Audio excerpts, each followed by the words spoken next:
F of x हमारे पास x plus two और c plus two के इक्वल है। हमने c की कीमत फाइंड करनी है, सो डैट कब फाइंड करनी है, जब लिमिट हमारे पास क्या कर रही हो, limit x approach to -1 f of x exist, कि लिमिट एग्जिस्ट जब कर रही हो। अब हमें सवाल ये पैदा होता है कि लिमिट एग्जिस्ट का क्या मतलब है।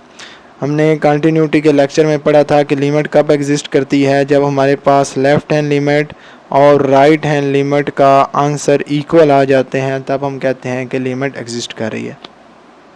अब वो ये कह रहा है कि लिमिट अगर एग्जिस्ट कर रही है तो इसका मतलब हमने लेफ़्ट हैंड लिमिट और राइट हैंड लिमिट के जो आंसर आएंगे उनको इक्वल रख के वहाँ से सी की कीमत को फाइंड कर लेना है। तो सबसे पहले हम लेफ़्ट हैंड लिमिट फाइंड करते हैं। लेफ़्ट हैंड लिमिट, तो लेफ़्ट हैंड लिमिट हमने लास्ट लेक्चर में पढ़ा है। लेफ़्ट हैंड लिमिट लेने के लिए हम x अप्रोचेज टू c लेंगे और c किसके इक्वल है, ये x -1 को अप्रोच कर रहा है, तो यहाँ से -1 और इसके ऊपर क्या आ जाएगा माइनस, क्योंकि हम लेफ़्ट हैंड लिमिट ले रहे हैं f ऑफ x। अब अगर हम इसे सिंप्लीफाई कर लेते हैं, फंक्शन की जगह फंक्शन की वैल्यू पुट करेंगे, लिमिट x अप्रोचेज टू 1 -1 की पावर माइनस, और फंक्शन हमारे पास कौन सा आएगा, लेस देन x वाला। इसके सामने वाला फंक्शन कौन सा है, x प्लस टू। अब यहाँ पे लिमिट पुट करेंगे -1 plus 2 which is equal to 1।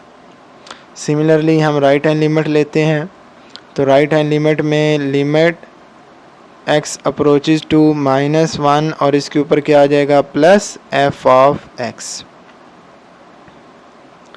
अब यहाँ पे फंक्शन पुट करेंगे, लिमिट x अप्रोचेज टू -1, इसके ऊपर प्लस, और फंक्शन की जगह कौन सी वैल्यू आएगी, x ग्रेटर देन -1 वाली, और वो वैल्यू कौन सी है, c प्लस टू। अब यहाँ पे हम c की जगह, क्योंकि हम x की जगह वैल्यू पुट करनी है, तो x हमारे पास है नहीं, तो आंसर क्या आ जाएगा, c प्लस टू। अब यहाँ से क्योंकि हमें सिर्फ लेफ़्ट हैंड लिमिट और राइट हैंड लिमिट ही चाहिए थी, तो इसलिए हम ये कह सकते हैं हमने सिर्फ ये दो वैल्यूज़ ही फाइंड करनी है। तो अब हम लिखेंगे सिंस, क्योंकि हमें ये पता है कि लिमिट x अप्रोचेज टू -1 जो है f ऑफ x वो क्या कर रही है, एग्जिस्ट कर रही है, एग्जिस्ट। तो हम ये कह सकते हैं कि जो लेफ़्ट हैंड लिमिट होगी वो बराबर किसकी होगी, राइट हैंड लिमिट के। तो जब हमें गिवन होगा फिर हमने लेफ़्ट हैंड लिमिट और राइट हैंड लिमिट को आपस में बराबर रख लेना है। अब लेफ़्ट हैंड लिमिट का आंसर क्या आता है 1, और राइट हैंड लिमिट का आंसर क्या आया हुआ है, c प्लस 2। तो हमने यहाँ पे लेफ़्ट हैंड लिमिट और राइट हैंड लिमिट के आंसर पुट कर दिए। c की कीमत निकालने के लिए जमा कर दो, इधर आके क्या हो जाएगा minus which is equal to c। तो यहाँ से क्या आ जाएगा -1 which is equal to c। तो c की कीमत हमारे पास क्या आ गई, -1। ये ही हमने वैल्यू निकालनी थी।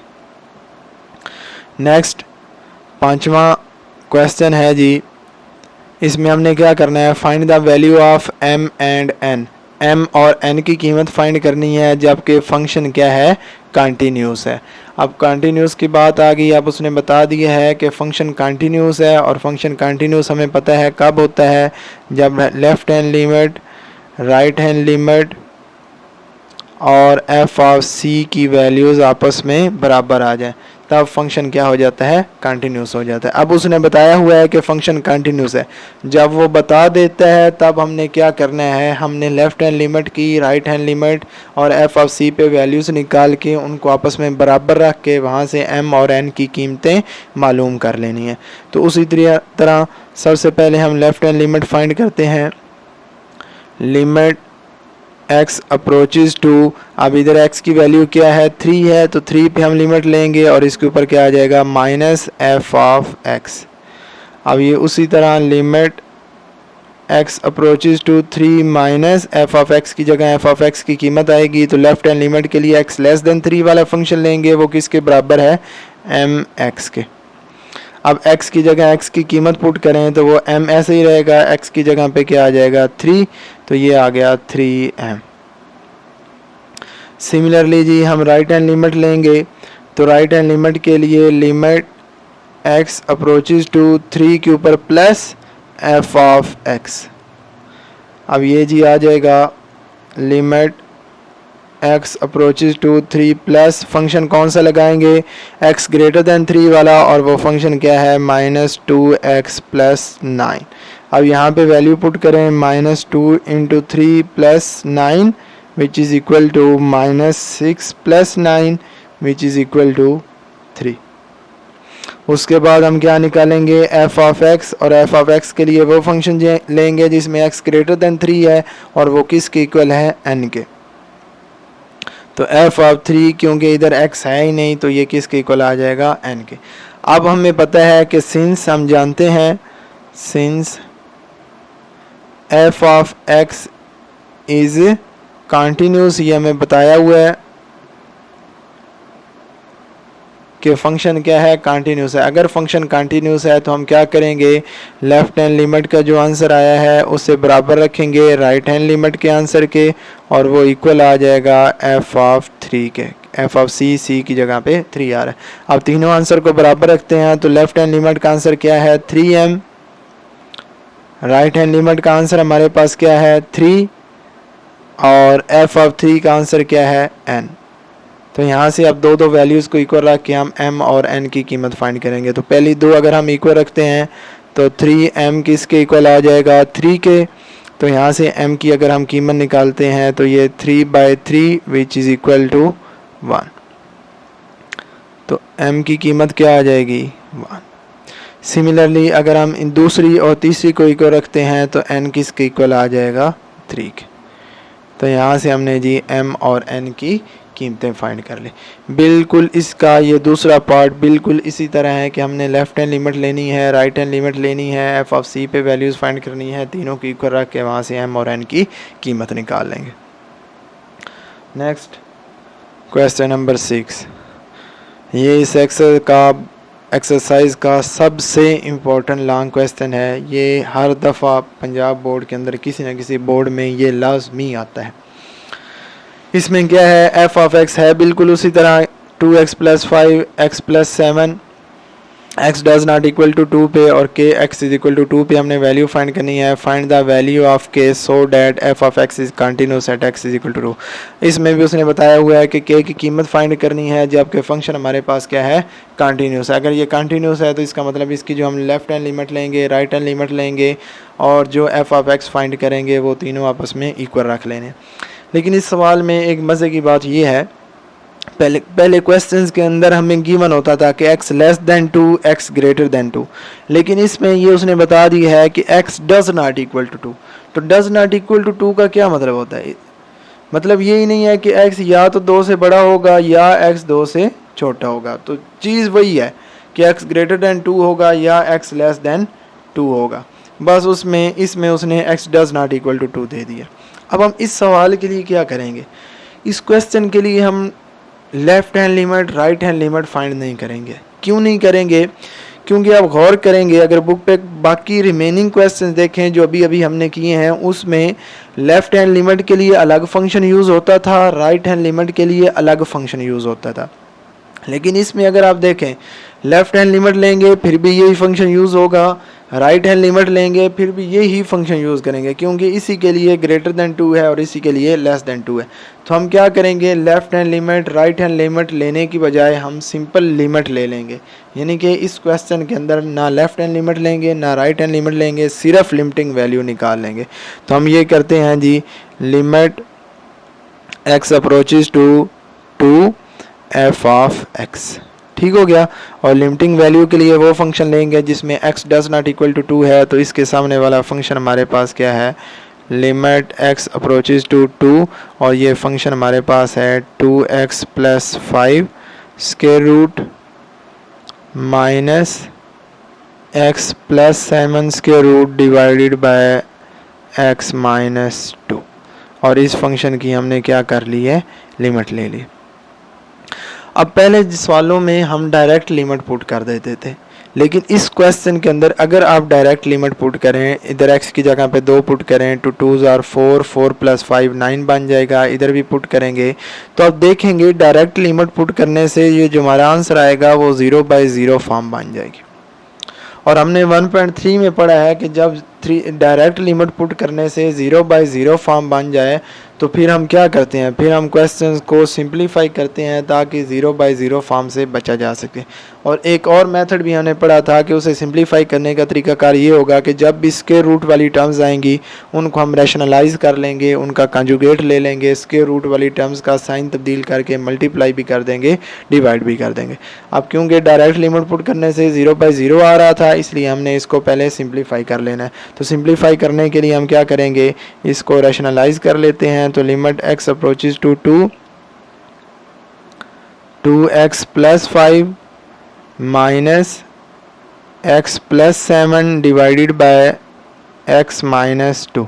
तो रैशनलाइज करने के लिए क्या करते हैं, इसका साइन तब्दील हो जाएगा, माइनस है तो प्लस हो जाएगा, तो ये आ जाएगा 2x + 5 plus x + 7 divided bye 2x + 5 का स्क्वायर रूट प्लस x + 7 का स्क्वायर रूट। अब हम इन दोनों को आपस में मल्टीप्लाई कर देते हैं। तो मल्टीप्लाई करने से ये क्या आ जाएगा, लिमिट x अप्रोचेज टू 2, तो ये बन जाएगा, ये देखें a - b a + b, तो इनको आपस में मल्टीप्लाई करते हैं तो ये आ गया 2x + 5 का स्क्वायर रूट a का स्क्वायर सारे का स्क्वायर माइनस x + 7 का स्क्वायर रूट और सारे का स्क्वायर।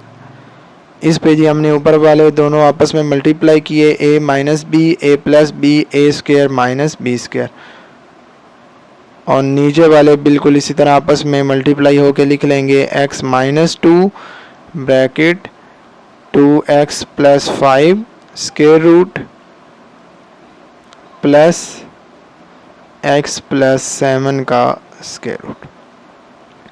तो यहाँ से ये स्क्वायर रूट से कैंसिल, ये स्क्वायर रूट के साथ कैंसिल, तो हमारा आंसर आ जाएगा लिमिट x अप्रोचेज टू 2, ये बन गया 2x + 5 और यहाँ पे आ गया जी -x + 7 डिवाइडेड बाय x - 2, ये बटे वाली रकम ऐसे ही, इसे कुछ भी नहीं कहना हमने, 2x + 5 प्लस x + 7।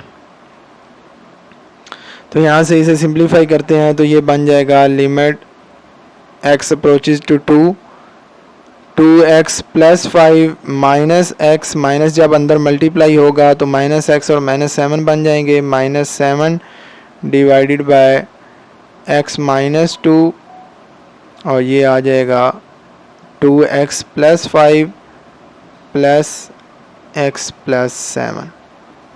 अब यहाँ पे 2x में से x निकलेगा, x बच जाएगा, तो ये आ गया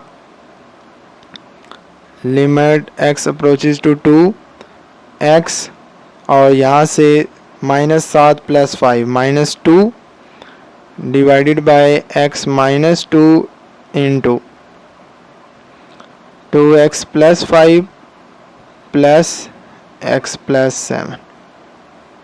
लें जी, ये x - 2 और x - 2 सेम रकमें हैं, ये आपस में कैंसिल हो जाएंगी, तो हमारे पास वैल्यू क्या आ जाएगी, limit x approaches to 2, 1 over ऊपर 1 बच गया और नीचे बच गया 2x + 5 प्लस x + 7।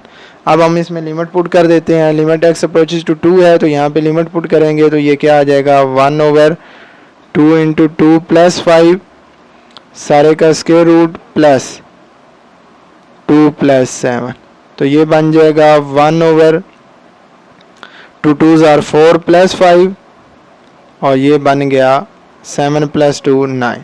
अब 5 और 4 9, square root of 9 plus square root of 9, तो यहाँ से अगर 9 का स्क्वायर रूट लेंगे 3 + 3 विच इज़ इक्वल टू 1/6।